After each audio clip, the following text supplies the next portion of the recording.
Assalamualaikum dan selamat sejahtera. Hari ini kita belajar lagi Sains Tingkatan 3 KSSM bersama saya Cikgu Taufik Ibrahim. Hari ini masih lagi bab 6 elektrik dan kemagnetan. So hari ini ialah subtopik yang terakhir iaitu 6.4 pengiraan kos penggunaan elektrik. So dalam subtopik 6.4 ni kita ada 6 hasil pembelajaran banyak. Yang pertama mendefinisikan maksud kecekapan tenaga, yang kedua menyenaraikan contoh teknologi yang berkonsepkan kecekapan tenaga, yang ketiga menentukan jumlah penggunaan tenaga elektrik dalam peralatan elektrik, yang keempat menghubung kait penggunaan tenaga elektrik, kuasa dan masa dengan pengira kos penggunaan tenaga elektrik bagi peralatan elektrik, yang kelima membuat audit kos penggunaan tenaga elektrik rumah sebagai langkah penjimatan dalam penggunaan tenaga elektrik, dan yang keenam berkomunikasi tentang kaedah penjimatan penggunaan tenaga elektrik. So kita pergi dahulu kepada hasil pembelajaran yang pertama iaitu kecekapan tenaga. So kecekapan tenaga ni kita tengok dulu contoh kat sini. Okey. Kita ada elektrik masuk dari rumah ialah 240 volt. Okey, itulah elektrik yang dibekalkan di rumah kita dan dia akan pergi digunakan untuk alatan-alatan elektrik. Contohnya di sini ialah mentol, ada 100 watt, ada 20 watt dan ada 10 watt. So kecekapan tenaga ialah peratus tenaga input yang diubah kepada bentuk tenaga output yang berfaedah. So tenaga input tu ialah aruslah elektrik yang dibekalkan di rumah kita iaitu 240 volt, dan kita akan tukarkan tenaga tadi kepada tenaga output yang berfaedah. Apa maksud yang berfaedah? Maknanya ya, contohnya lampu ni untuk mengeluarkan cahaya. So cahaya itulah yang berfaedah. Okey. Alright. Kita pergi kepada contoh yang tadi. Jadi antara tiga-tiga mentol ni, mentol 10 watt ni lah yang paling banyak tenaga output yang berfaedah kerana dia menggunakan kuasa yang sangat sedikit lah, 10 watt sahaja. Alright, so tenaga input, proses ataupun alat cara penggunaan, dia akan keluarkan tenaga output. So formulanya ialah kecekapan tenaga sama dengan tenaga output yang berfaedah dibahagi dengan tenaga input yang berfaedah, kita darab dengan 100%. Okay, contoh yang pertama, katakan mentol ni menggunakan 100 joule. Okey, 100 joule tenaga elektrik input dibekalkan. So tenaga outputnya 8 joule tenaga output berfaedah dalam bentuk cahaya, manakala 92 joule tenaga output yang tidak berfaedah dalam bentuk haba dibebaskan. So yang berfaedah ni cahaya, yang tidak berfaedah yang kita tak nak ni ialah haba tadi. Okey, so kita akan kira kecekapan tenaga, masukkan dalam formula di bawah ni. So tenaga output yang berfaedah ni 8 joule, tenaga input yang dibekalkan ialah 100 joule, kita darab dengan 100%. So dapatlah kecekapan tenaganya cumalah 8%.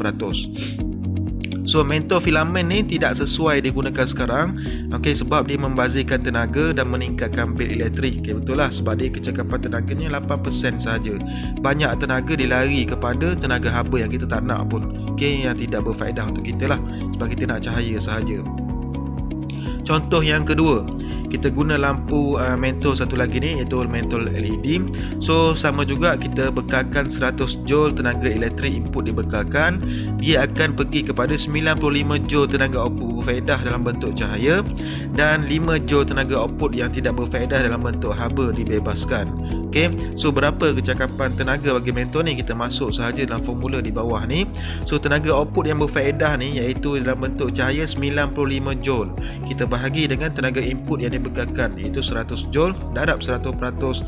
So kecekapan tenaga bagi mentol ini ialah 95%. So mentol ni, LED ni sangat sesuai digunakan sebab dia menjimatkan tenaga dan mengurangkan bil elektrik sebab dia sangat cekap, 95%. Okey, kita pergi pula kepada contoh teknologi yang berkonsepkan kecekapan tenaga. So kita akan uji tiga mentol ni. Yang pertama lampu berfilamen, yang kedua lampu jimat tenaga compact fluorescent lamp CFL, dan lampu LED light emitting diode. Kita nak tengok dari segi struktur binaan, kecekapan tenaga dan ketahanan alat.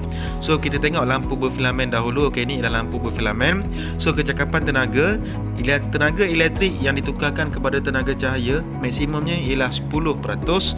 Yang kedua lampu CFL, tenaga elektrik akan ditukarkan kepada tenaga cahaya maksimumnya ialah 50%, dan LED tenaga elektrik ditukarkan kepada tenaga cahaya ialah 90%. So mana yang lagi cekap? okey, yang cekap ialah LED lah, sebab dia tukarkan 90% tenaga elektrik kepada tenaga cahaya. So ketahanan alat lampu berfilamen ni dia plus minus dalam lebih kurang 1000 jam, CFL 8000 jam dan LED ialah 20000 hingga 50000 jam. So confirm lah LED ni lagi jimat lah, lagi cekap. So kita pergi pula kepada label cekap tenaga. Diperkenalkan oleh Suruhanjaya Tenaga ST. Okey, dilabel pada setiap peralatan elektrik, memudahkan orang awam mengenal pasti peralatan elektrik yang cekap tenaga. Contohnya macam gambar rajah di bawah ni. So dia banyak jenis lah. Yang sebelah kanan tu ialah yang simple. Okey, kalau yang detail yang sebelah kiri ni. Okey. Alright, so dia ada banyak angka lah di tengah-tengah tu. Okay, star tu ada 2 star, 3 star, 4 star, 5 star. Okay, alright, so dia ditampal di peralatan elektrik. Contohnya di aircon, di peti sejuk, di semua peralatan elektrik lah. Alright, so kita nak pergi kepada detail yang ada di label cekap tenaga. Yang pertama sekali kita tengok di atas tu ada perkadaran tenaga, iaitu dia ada 1 hingga 5 bintang lah. Kalau 3, contoh di sini 3 bintang, so dia letak 3 bintang di atas tu. Okey, selepas tu dia tulis jenis peralatan elektrik. Okey, contoh dalam gambar rajah ni ialah peti sejuk. Okey, jenama dan model. Okey, ada jenama dan model Toshiba. Okey, model number berapa. Alright, selepas tu ialah perkadaran tenaga dalam bentuk angka. Yang atas tu ialah bintang. Sekarang ditulis kat bawah tu tenaga dalam bentuk angka lah. Okey, kalau 2 lah. Kalau macam contoh ni 3 star, dia letak 3. Alright, selepas tu ialah penggunaan tenaga kilowatt jam per tahun. Okey, dalam setahun peralatan elektrik ni menggunakan tenaga banyak mana. Okey, contoh dalam gambar rajah ni ialah 463.55 kilowatt joule per tahun. Okey, seterusnya penjimatan tenaga berbanding 2 bintang dalam bentuk peratus. Yang seterusnya ujian piawai yang digunakan. Okey, dia ada ujian dia lah. Okey, itu ialah label cekap tenaga.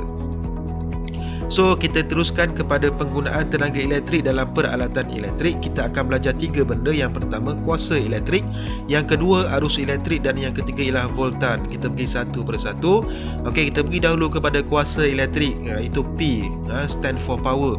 Okey, kuasa elektrik ialah kadar tenaga elektrik E yang digunakan alatan elektrik. Okey, so unit SI nya ialah watt. Okey, W besar tu 1 watt bersamaan 1 joule tenaga elektrik digunakan dalam masa 1 saat. So dalam 1 saat tu berapa joule tenaga yang digunakan? 1 joule tenaga yang digunakan. Okey, so kuasa elektrik P sama dengan tenaga elektrik yang digunakan dibahagikan dengan masa yang diambil. Ni ialah formulanya. Okey, kalau kita nak ringkaskan ialah P sama dengan E bahagi dengan T.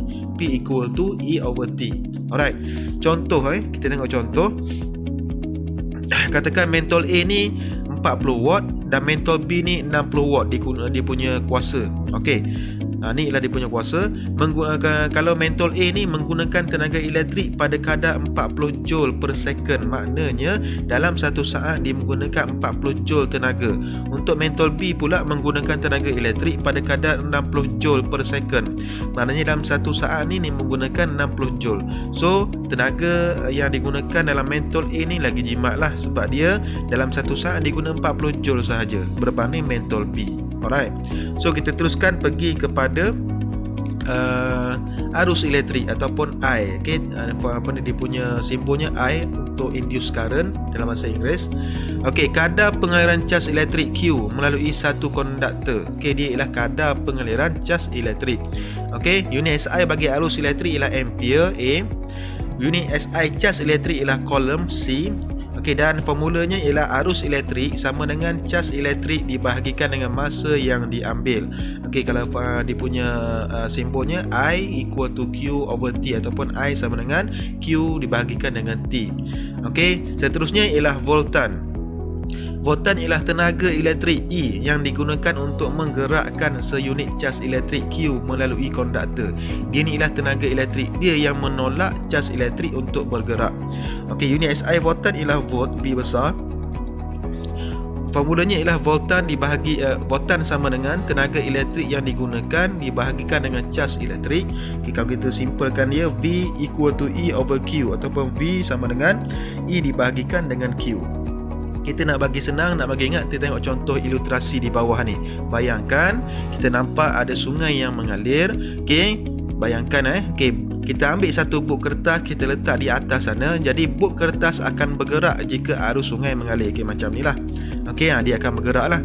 Okey, jadi siapa yang menggerakkan bot itu? Okey, arus sungai yang menolak bot kertas. Jadi sungai yang mengalirkan tu ialah voltan. Okey, so bot kertas tu ialah arus. So macam inilah contoh ilustrasinya. Maknanya voltan inilah yang menolak arus untuk bergerak. Okey, kalau dalam contoh ni, arus sungai itulah yang menolak bot kertas tu untuk bergerak. Okey. Okey, kita pergi dulu pula kepada pengiraan jumlah arus yang melalui peralatan elektrik. Kita dah dapat 3 formula tadi, iaitu yang pertama sekali kuasa P sama dengan E bahagi T, voltan E bahagi dengan Q, dan arus Q bahagi dengan T. Okey, so yang pertama sekali P sama dengan E bahagi T. So E itu kita tukarkan kepada VQ, okey, daripada rumus voltan tadi. So jadi macam ni lah. Jadi P equal to VQ bahagi dengan T. So Q per T tu ialah I. So kita ganti dengan I. So kita akan dapat P sama dengan VI. So datanglah rumus yang baru, iaitu P sama dengan VI, iaitu kuasa sama dengan voltan darab dengan arus. So formula inilah yang kita akan gunakan dalam pengiraan jumlah arus yang melalui peralatan elektrik. Contoh soalan. Katakan ada satu blender pengisar ni, modelnya C1161, kandungan 3 liter, ada nombor siri. Voltan yang digunakan adalah 240 volt, 100 Hz. Okey. Rajah menunjukkan plat perincian pengisar elektrik. Berapakah kuasa elektrik yang digunakan oleh pengisar tersebut jika nilai arus 0.5 ampere. So kita gunakan rumus yang kita belajar tadi lah. So maklumat yang disediakan ialah kita nak cari P, V dibagi iaitu 240 volt, dan arus ialah 0.5 ampere. Kita masukkan sahaja dalam rumus P sama dengan 240 volt darab dengan 0.5 ampere. So kita akan dapat 150 watt. Jadi kuasa yang digunakan pengisar elektrik ni ialah 150 watt. Okey, contoh soalan yang kedua. Yang ni ada dalam buku teks. Jak elektrik di atas mempunyai label 2.2 kW, 240 volt. Hitungkan arus yang mengalir. Okey, daripada soalan dia bagi maklumat power ataupun kuasa ialah 2.2 kW, kita tukarkan kepada 2200 watt. Okey, voltan 240 volt, dia nak cari I ataupun arus. So kita masukkan dalam rumus P sama dengan VI. So kita nak cari I, jadi P bahagi dengan V. Okey, jadi kuasa bahagi dengan voltan. Kuasa 2200 watt, voltan 240 volt, jadi kita akan dapat arus 9.17 ampere. So senang saja, kita masukkan dalam rumus sahaja. Okey, soalan kebat. Kita nak fikir sikit. Katakan Makcik Kiah ni, dia pergi ke USA, Amerika Syarikat. Dia beli peralatan elektrik seperti gambar rajah ni. Okey, mixer. So adakah alat ini boleh digunakan di Malaysia? Okey, yang pertama sekali ada dua jawapan lah. Tidak boleh. Sebab apa? Sebab kalau kita pasang terus ke soket di rumah kita kat Malaysia ni, okey, bekalan arus di USA ialah 120 volt, tapi kita guna 240 volt. So tak bolehlah, takut meletup lah. Okey, yang kedua boleh. Macam mana? Kalau kita menggunakan alat pengubah voltan. So kita naikkan voltan 120 volt tadi kepada 240 volt. Susah kan beli kat Malaysia je lah. Okey, so kita pergi dulu kepada pengiraan kos penggunaan tenaga elektrik. Okey, so kos penggunaan tenaga elektrik ni, kalau di rumah kita ada meter elektrik, fungsinya untuk mengukur kuantiti tenaga elektrik yang digunakan, menentukan kos penggunaan tenaga elektrik. So unit tenaga elektrik kita kira dalam kilowatt jam. Okey, kWj. Okey, 1 kilowatt jam ialah tenaga yang digunakan pada kadar 1 kilowatt atau 1000 watt dalam masa 1 jam. So maknanya dalam 1 jam tu kita guna berapa unit tenaga. Okey, so 1 kilowatt jam ni dikira sebagai 1 unit. Okey, so tenaga elektrik ialah kuasa darab dengan masa. Okey, kita pergi tengok contoh soalan lagi faham. Okey, katakan soalan ni, sebuah cerek elektrik 2 kW mengambil masa 10 minit untuk mendidihkan air. Hitungkan kos penggunaan tenaga elektrik untuk mendidihkan air itu jika kadar bagi setiap unit ialah 21 sen. Kita kira dahulu berapa unit tenaga yang digunakan. Okey, yang pertama sekali tenaga elektrik yang digunakan, kita tengok kuasa dia 2 kW darab dengan masa. Masa kita mesti tukar kepada jam. So 10 minit kita bahagi dengan 60 Okey, dapatlah waktu dalam jam So jawapannya 10 per 60 kilowatt jam, iaitu 1/3 kilowatt jam ataupun 1/3 unit. So kita kira pula kos penggunaan tenaga elektrik, sebab satu unit dia bagi tahu 21 sen. So kita masukkan saja dalam rumus 1/3 unit darab dengan 21 sen. So dapatlah 7 sen. Jadi kos penggunaan elektrik untuk cherry ni dalam 10 minit ni 7 sen. Okey, contoh soalan yang kedua, katakan bil elektrik. Contohnya bil elektrik saya ni. Okey. So bil elektrik yang disediakan oleh TMP ni, dia kira dalam bentuk unit lah. 1 kilowatt jam sama dengan 1 unit. Kita ingat balik tadi. So kadar TMP ni untuk 200 unit yang pertama ialah RM0.218 untuk 1 unit. Okey, seterusnya 100 unit selepas tu RM0.334, 30 sen lebih. So untuk 3 unit yang seterusnya ialah 0.516. Dia semakin meningkat lah. Okey, sebab tu orang yang banyak guna elektrik ni lagi banyak dia kena bayar bil lah. Okey, so tengok dalam gambar rajah resit tu di situ ialah blok tarif, kadar dia. So macam mana TMB dikira unit tenaga rumah kita, dia tengok meter elektrik lah. Bacaan semasa dia akan tolak dengan bacaan sebelum bulan lepas. Okey, so dalam resit elektrik ni, bil ni jumlah unit bagi saya ialah 567. Okey, jadi kita kira untuk 200 unit yang pertama ni, okey, berapa? Darab dengan 0.218 dapatlah RM43.60. Untuk unit yang ketiga 100 unit ni kita darab dengan 100, okey, dapatlah RM33.40. Dan untuk 300 unit yang seterusnya iaitu 267 unit lagi, darab dengan 0.516, okey, dapatlah RM137.77 sen. So kita tambah semua, okey, yang sebelah kanan tu tambah semua kos penggunaan untuk bulan ni. Okey, saya kena bayar RM214.77 sen. Okey, nasib baik pada sekarang ni ada diskaun PKP kan. So saya dapat bayar murah sikit lah, RM186.35 sen. Alright, contoh latihan elektrik. Okey, tengok dia punya kos penggunaan per jam. Contohnya peti sejuk ni, okey, dia 3 sen per jam. Okey, kita bayar 3 sen 1 jam. Okey, kalau water heater ni 1 jam 55 sen. Okey, water heater ni mahal sikit lah kos dia. Aircon pun agak mahal. Kalau 1 horsepower 16 sen per jam. Kalau untuk 1.5 horsepower 24 sen. Okey, cherry elektrik 26 sen 1 jam. Okey, iron ataupun streka ni 21 sen per jam. Okey, microwave 23 sen per jam. Television ada 3 jenis, LCD, LED, plasma. So yang paling jimat sekarang ialah LED lah, sebab LED ni dia mengeluarkan cahaya, haba kurang. So dia 1 sen je 1 jam. So kalau nak beli TV, belilah TV LED. Okey, so washing machine ataupun mesin basuh 5 sen per jam. Okey, seterusnya kita akan pergi kepada kaedah penjimatan penggunaan tenaga elektrik. Okey, kalau di rumah kita boleh macam-macam lah. Kalau awak cari dekat Google, banyak cara-cara nak langkah penjimatan elektrik ni. Contohnya mentol, kita guna mentol yang jimat elektrik seperti LED. Penghawa dingin, pastikan kita guna kuasa yang betul. Kalau bilik kita besar, kita guna horsepower yang tinggi sikit. Television, tutup switch utama. Okey, television ni nak cari jimat, cari LED. Komputer, kalau kita guna, tutup komputer kalau tak digunakan. Switch, pastikan semua switch elektrik di bilik-bilik yang tidak digunakan dimatikan.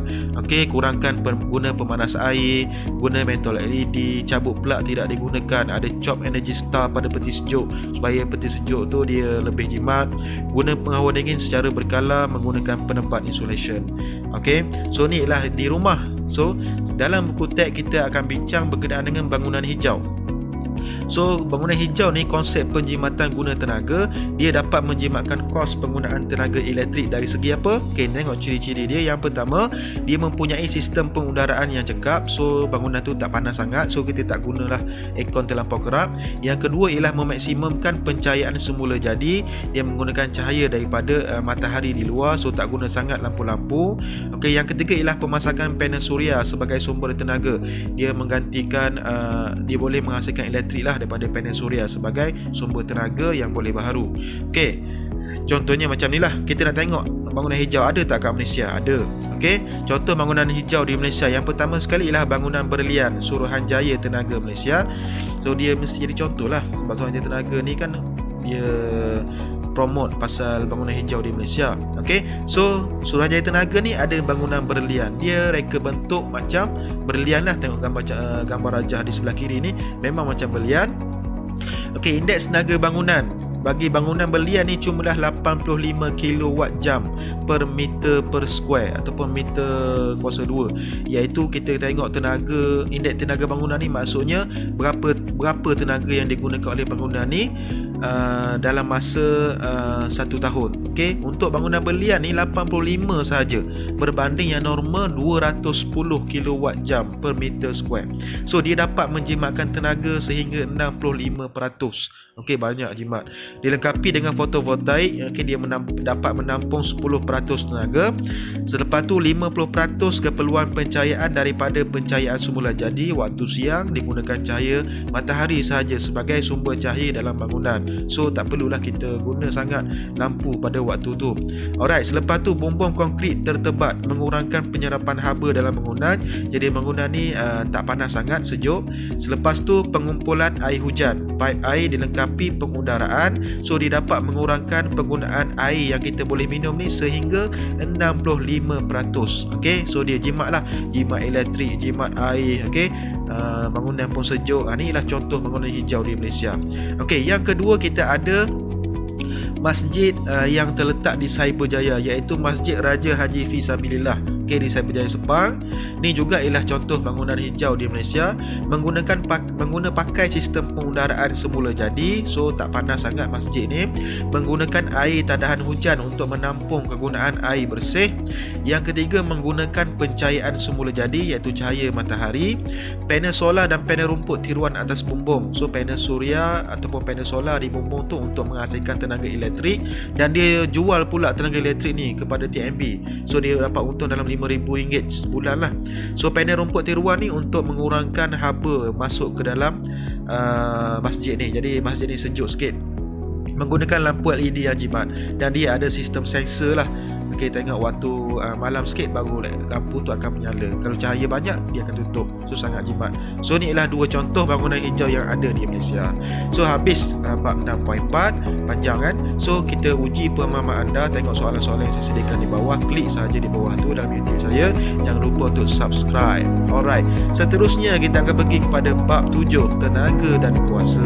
So seperti biasa di sebelah kiri tu boleh subscribe, dan di sebelah kanan tu boleh tengok video-video sebelum ini. Kita jumpa lagi. Assalamualaikum dan selamat sejahtera.